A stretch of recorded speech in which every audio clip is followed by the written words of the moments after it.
하나님은 나를 도우시는 분이십니다. 실패하면 하늘이 무너지는 것 같아요. 고통이 따라오죠. 아픔을 심하게 겪게 됩니다.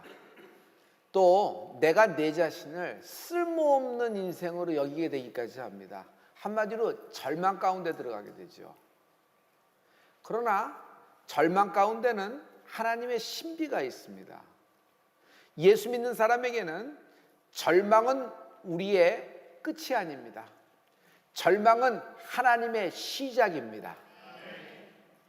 그러므로 실패가 끝이 아닙니다. 우린 다시 일어날 수 있습니다. 여러분, 우리 7번 넘어질 수 있어요. 그러나 우리는 8번째 일어나는 사람입니다. 왜 그럴까요? 우리의 이렇게 우리 자신의 뜨거움 이런 거가 아니에요. 하나님이 날 도우시기 때문입니다. 오늘 하나님의 도우심이 있을 겁니다. 히브리서 13장 6절에 보면 하나님은 날 돕는 자시다. 그러므로 사람이 내게 어찌하리요? 라는 말씀이 있어요. 성도 여러분, 두려워 마십시오. 하나님이 지금 나를 돕고 계십니다. 어떤 도우심일까요? 역대하 26장 15절에 하나님이 우리를 도우시는 오늘 특별한 도우심이 있습니다. 우리 다 같이 또 예루살렘에서 공교한 공장으로 기계를 창작하여 망대와 성각 위에 두어 살과 큰 돌을 바라게 하였으니 그 이름이 원방에 퍼짐은 기이한 도우심을 얻어 강성하여짐이더라. 기이한 도우심, 하나님의 기이한 도우심이 임한 은혜가 있을지어다. 기이한이라 그랬어요. 왜 기이한이라 그랬을까? 언어로는 하나님이 오늘 주시는 특별한 축복을 담기에는 충분하고 만족시킬 만한 인간의 언어, 단어를 찾기 보기 어렵기 때문이에요. 셰익스피어가 다시 온다고 하더라도, 세종대왕이 다시 어떤 단어를 찾아낸다고 하더라도 하나님의 오늘 우리에게 주시는 특별한 기이한 도우심은 표현이 충분하지가 않아요. 그래서 그냥 언어적으로 기이한 도우심이라고 했어요. 영어도 특별한 단어가 없어요. 그냥 greatly 하면서 그냥 끝내버렸어요. 그러나 이 기이한 도우심에는 특징이 있는데, 기이한 도우심을 받는 사람은 점점 강성해진다. 어떤 집안은, 어떤 인생은 그 포인트에서 점점 쇠락, 몰락, 약해지는 사람이 있어요. 그러나 현재 모습은 실패고 현재 모습은 미약하고 초라합니다. 그러나 여러분, 오늘 하나님의 기이한 도우심으로 비상되는 은혜가 있을지어다. 점점 강성해지는 은혜가 있을지어다. 예수님의 수제자예요. 그리고 3년 동안 예수님이 제가 보기엔 가장 공을 많이 들인 제자인 것 같아요. 여러분, 누군지 아시겠어요? 누구예요? 베드로예요. 맞아요. 베드로는요, 일단 성경에 분량이 굉장히 많아요. 예수님과 1대1에 대면하는 장면도 굉장히 많거든요. 그리고 그것이 다 기록이 돼 있어요.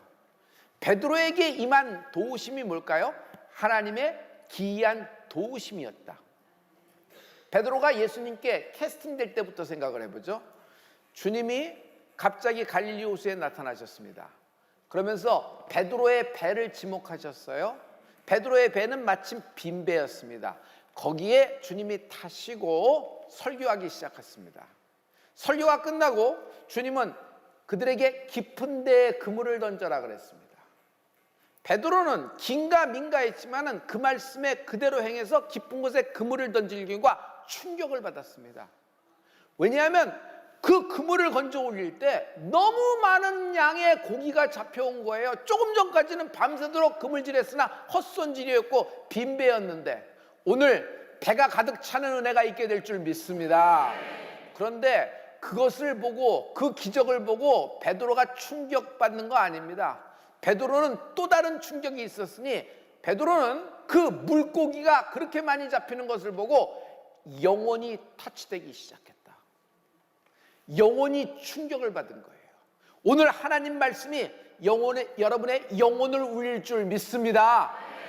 이 부분에 대해서 성경은 세밀하게 적고 있거든요. 누가복음 5장 5절의 말씀입니다. 우리 이 말씀을 다 같이. 시몬이 대답하여 가로되 선생이여 우리들이 밤이 마치도록 수고를 하였으되 얻은 것이 없지만은 말씀에 의지하여 내가 그물을 내리리이다 하고 그리한즉 고기를 애운 것이 심이 많아 그물이 찢어지는지라. 선생이여 했어요. 선생이여. 선생이여. 베드로는요 무슨 생각이 있었냐면, 아니 무슨 설마 되겠어? 저는 목수잖아. 나는 이 지역의 전문가야. 갈릴리는 내 전공 분야고 나는 누구보다도 여기에 물때와 고기가 어떻게 움직이는지를 알고 있어. 내가 헛손질을 했는데, 하지만 그날 설교에 감동을 받은 것 같아요. 그래서 설마 하는 마음으로 내린 결과 고기가 그렇게 많이 잡혔습니다. 그때 그물이 찢어졌다 그랬죠. 여러분, 그물이 찢어진 것을 보고 베드로는, 저는 영의 눈이 열린 게 확실합니다. 영의 눈이 열린 그는 처음에는 선생이여, 내가 밤새 아무것도 못 잡았으나 선생님의 말에 의지하여 깊은 곳에 한번 내려보겠습니다 그랬는데, 고기를 잡고 난 후에는 뭐라고 얘기해요? 그 고기도 그 그물도 그 배도 아랑곳 없습니다. 그냥 예수님을 보고 뭐라고 부르냐면, 전에는 선생이여 했던데 이제는 주여, 나의 주인이시여, 날 떠나소서, 나는 죄인입니다. 이때야말로 자기의 베드로의 생각, 베드로의 갈릴리의 사고방식, 자기의 이성, 자기의 논리가 그물 찢어진 듯이 찢어져 버리는 순간입니다. 여러분, 예수 믿을 때, 내가 주님을 만날 때 내 생각, 내 사고방식, 내 경험, 내 이론이 찢어지는 은혜가 있을지어다. 이게 그물 찢어질 때 주님 앞에 무릎을 꿇을 수가 있는 것이에요. 후에 베드로는 무리를 걸을 때가 있었죠. 같은 갈릴리에서 있어진 일이에요. 이때 베드로가 뭐라고 시작해요? 모든 11명의 제자는 안전한 보트에 있을 때, 배에 있을 때 베드로는 주님께 이렇게 얘기합니다. 당신이 만일 나의 주시여든 오라 하소서. 주여로 시작하는 것이에요. 오라 하는 말씀과 함께 베드로는 무리를 걷는 인생이 됩니다. 성도 여러분, 신앙생활이라고 하는 것은 무리를 걷는 것입니다. 신앙생활은 남이 볼 때는 여러분 안전하지가 않아요. 어떻게 저 말씀을 쫓아가나, 어떻게 저렇게 순종하나, 이런 상황 속에서 저렇게 순종이 돼? 이런 상황 속에서 아멘이 나와? 이런 상황 속에서 노래가 나와? 찬양이 나와? 이런 속에서 그렇게 굳이 코로나를 뚫고 예배를 하고 성전에 나가야 돼? 그런데 무리를 걷는 은혜가 있을지어다. 오직 나의 눈, 새까만 동공 속에 예수님으로 꽉 차 있을 때 무리를 걷게 되는 것입니다. 여러분, 내 동공에 예수님과 나 사이에 다른 게 끼면은 여러분 무리를 못 걸어요. 그날 베드로는요, 갑자기 세상 오디오가 확 들어옵니다. 바람 소리가 들어오는 거예요. 그날 비데오가 들어와요. 풍랑이 있는 것이 보이기 시작해요. 처음에는 예수님만 가득 차서 갔는데 점점 무리를 걷다가 신앙생활을 하다 보니까 무리를 걷다가 실패합니다. 홀라당 빠져버립니다. 왜 그럴까요? 중간에 낀 게 있는 것이에요. 성도 여러분, 나와 예수님 사이에 낀 게 없어지는 은혜가 있을지어다. 낀 게 있으면 가리게 돼요. 가리게 되면 영적 소경이 됩니다. 물질이 있어요. 거기에 사람이 있어요. 거기에 어떤 사건이 있어요. 문제가 있어요. 그럼 거기에 예수님이 가려서 나는 물에 빠지게 되는 것이에요. 이게 영적인 소경인데, 제가 기도할 때 항상 이렇게 얘기하죠. 저는 이 생각을 하면서 하는 거예요. 부부 사이에 낀 어떤 사물, 어떤 인생이 있으면 뿌리채 뽑혀나갈지어다. 여러분, 자녀하고 사이에 관계에 어떤 문제가 끼어 있으면 나사렛 예수의 면이 뿌리채 뽑혀나갈지어다. 할렐루야, 할렐루야. 하나님과 나 사이에 낀 게 없어지는 은혜가 있을지어다. 엘리야에게 이세벨이 꼈습니다. 엘리야가 누구예요? 하늘에서 불을 내리는 사람이에요. 850대 1로 무당과 싸워서 이겼던 사람이에요. 엘리야, 그 사람만 나타나, 어딜 가든지 그가 하는 간증이면 다 뒤집어졌을 겁니다. 하늘에서 불을 내리는 사람이니까. 근데 그렇게 위대한 엘리야도, 믿음의 사람 엘리야도 이세벨이 끼니까 하나님 오늘 딱 죽기 좋은 날이에요. 내가 하나님께 가기를 원하면 나 죽여주시옵소서라는 기도예요. 하나님 나를 이러니까 답답한 마음을 그렇게 은유적으로 표현한가? 그렇지 않아요. 무기력과 무력감이 확 잡아들어서 갑자기 죽음의 그림자가 확 드는 거예요. 왜냐하면 하나님과 엘리야 사이에 이세벨이 끼어버린 거예요. 여러분과 주님 사이에 낀 것이 없는 은혜가 있을지어다. 눈에 뵈는 게 없는 것이 신앙생활입니다. 예수님을 따라갈 때, 십자가를 두고 쫓아갈 때, 하나님의 말씀을 순종할 때 눈에 뵈는 것이 없어야 돼요.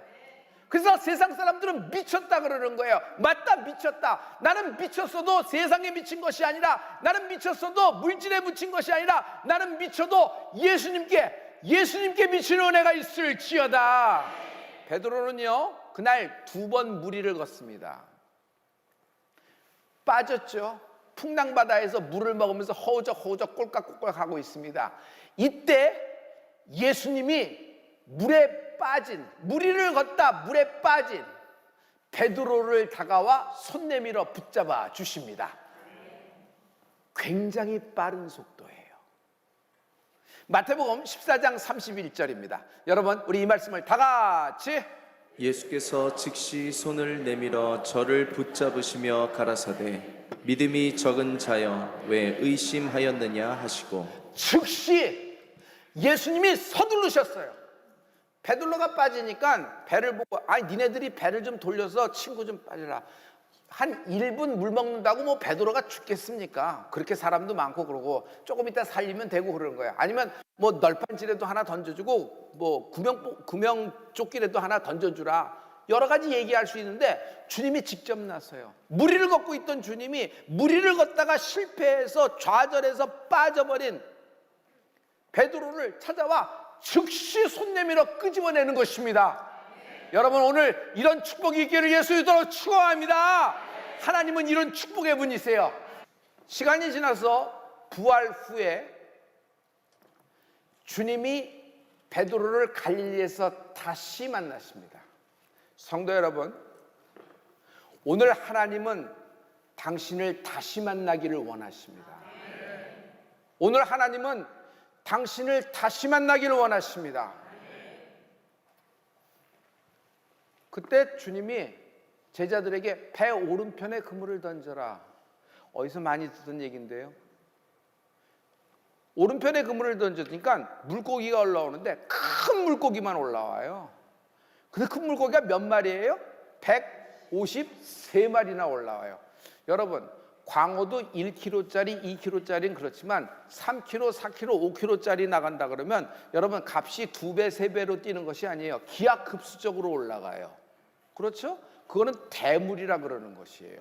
근데 153마리나 잡히는 겁니다. 그 153마리 갖고 이제 숯불 바베큐 파티가 열렸을 때 갑자기 모든 조명이 다 나가고 예수님은 베드로하고 시선이 마주치고 베드로와 예수님의 1대1의 단독 대화가 이루어지는데 그 당시 이루어졌던 단독 대화가 여러분 복음서에 요한복음에 쫙 실려있는 것, 디테일이 살아있는 것을 볼 수 있어요. 베드로는요 실패자입니다. 실패했습니다. 그 실패한 베드로를 숯불 앞에서 3번 주님이 똑같은 질문, 내가 나를 사랑하느냐? 내가 나를 사랑하느냐? 뜬금없이 사랑을 얘기하시면서 베드로를 회복할 장면이 나타나고 있어요. 여러분 요한복음 21장 17절에 보면 당시 그 질문에 베드로가 대답했던 장면이 나와요. 우리 이 말씀을 다 같이 선포하십니다. 다 같이. 세 번째 가라사대 요한의 아들 시몬아 내가 나를 사랑하느냐 하시니 주께서 세 번째 내가 나를 사랑하느냐 하심으로 베드로가 근심하여 가로되 주여 모든 것을 아시오매 내가 주를 사랑하는 줄을 주께서 아시나이다. 예수께서 가라사대 내 양을 먹이라. 주여 모든 것을 아시오매. 내가 주님 사랑합니다. 주님은 모든 것을 아시지 않습니까? 이 말씀을 볼 때 베드로는 자신이 없는 것 같아요. 지금 주님의 질문에 내가 사랑한다고 얘기하지만 지금은 확신에 차고 지금은 다짐을 하고 지금은 세게 이야기할 수 있으나 주님 나는 또 다른 어떤 상황, 어떤 불리한 조건, 어떤 감당할 수 없는 인생을 만나면 난 충분히 그때처럼 옛날처럼 원망하고 변절되고 배반할 가능성이 많은 놈입니다 라는 말이 그 속에 포함된 것 같아요. 주님은 모든 것을 아시나이다. 주님은 모든 것을 아시나이다. 베드로가 여러분 과거가 있었던 사람이잖아요. 베드로의 과거가 지워집니까? 과거는 과거일 뿐인데 과거는 여전히 살아있어서 괴롭히는 겁니다. 과거의 베드로는 이렇게 얘기했습니다. 모두 예수님을 버릴지라도 내가 죽을지라도 나는 배반하지 않겠습니다. 확신에 차서 얘기했어요. 그러나 보기 좋게 계집종 앞에서 3번 실패합니다. 부인하고 저주까지 했습니다. 꼭 끼어 닭이 우는 소리와 함께 하나님이 하셨던 말씀이 생각이 나면서 대성통곡을 했던 걸 기억해요. 여러분, 대성통곡 같다면 과거가 없어지나요? 불리한 상황 앞에서 믿음이 어떤 감당할 수 없는 사람 앞에서 자신의 그 확신이 다 흔들려 버립니다. 그래서 베드로의 원래 이름이 갈대예요. 시몬. 성도 여러분, 믿음이 뭘까요? 우리가 내 믿음대로 될지어다 그랬어요. 근데 믿음이 뭘까요? 내 자기 확신, 자기 웅변, 자기 열심이 믿음일까요? 믿음은요, 하나님을 사랑하는 것입니다. 예수 믿는다, 예수님을 사랑하는 사람이 되는 것입니다. 물질과 내 체면, 내 입장, 내 의견, 내 고집, 내 체면보다도, 내 위치보다도 예수님이 더 중요한 것입니다. 예수님을 사랑하는 은혜가 있을지어다. 오늘 아무리 이렇게 확신에 차서 다짐하고 나간다고 하더라도, 지금은 주님의 말씀에 이렇게 확신 나간다고 하더라도, 그 앞에서 자기가 확신 있게 이해한다고 베드로는 과거의 전적이 있잖아요. 또 실패할 수 있단 말이에요. 그러므로 성도 여러분, 사랑이 뭘까요? 내 열심, 내 뜨거움이 사랑이 아니에요. 막 불같이 나가다가 어느 날 번개불처럼 없어진 사람 굉장히 많아요. 그건 왜 그럴까요? 라는 얘기예요.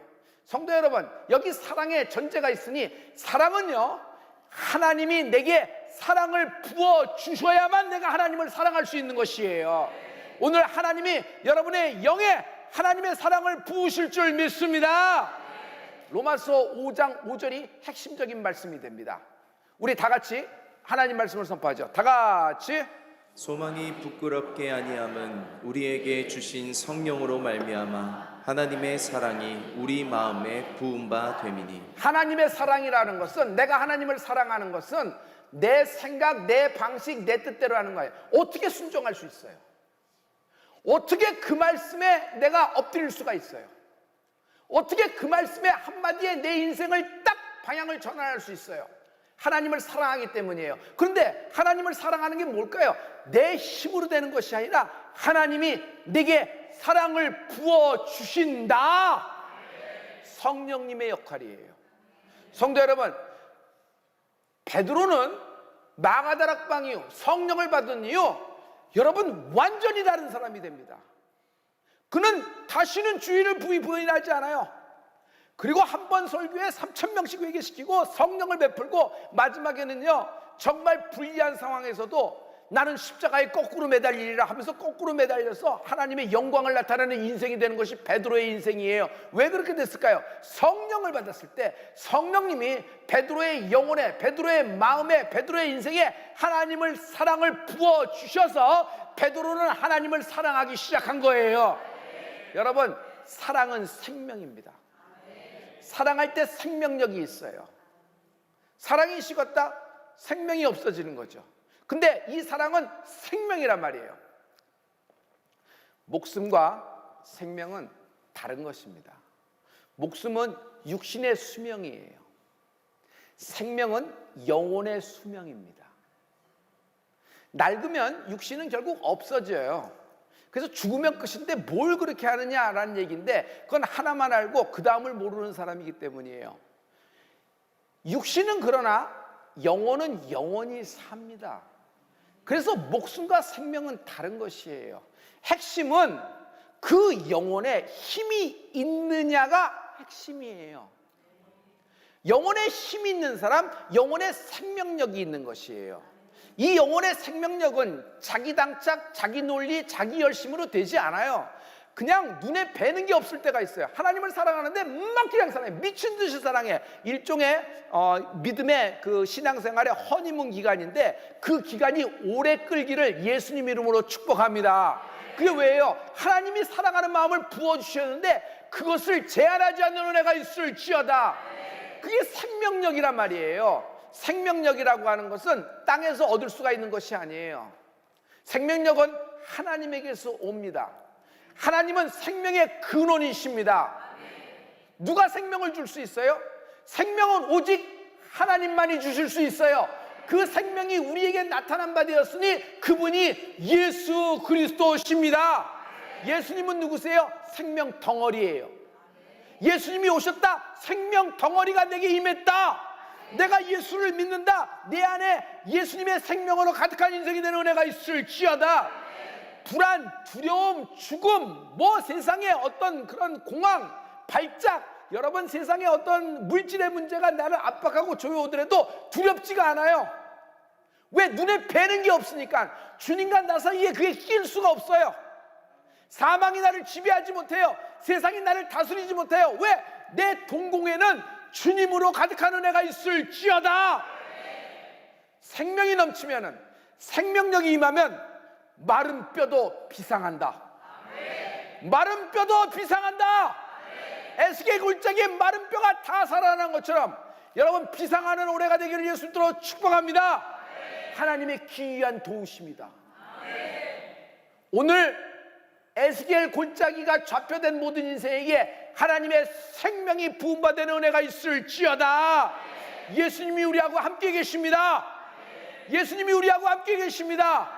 불안과 두려움, 실패와 좌절, 포기, 내가 나서는 예수님 안에 뿌리채 뽑혀 밖으로 동서남북 흩어질지어다. 생명이 없는 곳에는 죽음이 지배합니다. 왜 좌절돼요? 왜 일어날 힘이 없어요? 호르몬의 변화예요? 그래서 호르몬 탓하고 호르몬 수치를 얘기합니다. 그럼 호르몬이 조절되면 그렇게 되는 걸까요? 그렇지는 않을걸요? 왜냐하면 영혼은 호르몬 수치로 조절되는 것이 아니라 하나님의 생명이 들어와야 돼요. 여러분, 생명, 예수님이 오심, 생명이 오심. 오늘 이 생명에 대해서 베드로는 후에 베드로전서에 3장 10절에 이 생명을 이렇게 말하고 있어요. 여러분, 우리 다 같이 이 말씀을 선포합니다. 다 같이. 그러므로 생명을 사랑하고 좋은 날 보기를 원하는 여기까지예요. 여러분, 생명을 사랑하는 은혜가 있을지어다. 생명을 사랑하는 자에게는 좋은 날이 임한다. 그 좋은 날이 뭘까요? 베드로에게 좋은 날이 뭘까요? 베드로가 예수님을 다시 만난 날 좋은 날 아니겠어요? 그 인생에 그런 좋은 날이 있겠어요? 기이한 하나님의 도우심이 있어요. 실패한 베드로, 완전히 엉망진창이 돼서 뭐 신앙인도 아니고 이제는 제자라고 얘기하기도 명함도 내밀기도 어렵고, 그렇다고 예전 삶으로 돌아가자니 그것도 우습고 엉거주춤하고 있을 그 베드로의 인생이에요. 예수님을 따라다니는 3년 동안은 발이 땅에 안 붙었겠죠. 수제자였으니까. 그러나 지금의 베드로는 완전 실패, 완전 뭐 그냥 숨을 곳만 찾으러 다닐 거예요. 그런데 그에게 좋은 날이 임하는 거예요. 예수님을 다시 만난다. 그에게 좋은 날이 임해요. 여러분, 마가다락방에서 성령을 선물로 받는다. 그리스도의 증인이 되는 베드로를 볼 수 있습니다. 성도 여러분, 성령님이 여러분의 영혼에 하나님을 사랑하는 그 마음을 부어주신 바 될 것입니다. 생명, 예수님이 생명입니다. 생명이 있는 자에겐 좋은 날이 임합니다. 그러므로 성도 여러분, 우리가 지금 신유도 필요하고 신혼도 필요하고 부유와 능력과 지혜도 필요합니다. 그러나 그것 구하기 전에 먼저 생명을 구하라. 예배에서 받을 수 있는 것, 예배에서 우리가 얻고 갈 수 있는 것, 하나님을 만나는 것이다. 여러분, 교회로 오는데 주일 성수라고 예배를 하는데 예수님을 못 만난다 그러면 안고 없는 찐빵이 되는 거 아니겠어요? 사람과의 교제를 위해서 그래도 일주일에 한 번 교회 나가는 것이 마음의 위로받기 위해서, 여러분 그 정도의 차원의 것이 아니에요. 여기는 생명이 있는 곳입니다. 여러분, 생명을 얻는 은혜가 있을지어다. 신의와 신원, 부유와 능력, 이 세상의 모든 것을 구하기 전에 먼저 생명을 구하라. 하나님을 사랑하라. 하나님을 사랑하는 자에게 하나님은 기이한 도우심을 역사하십니다. 하나님이 오늘 우리에게 기이한 도우심을 역사할 것입니다.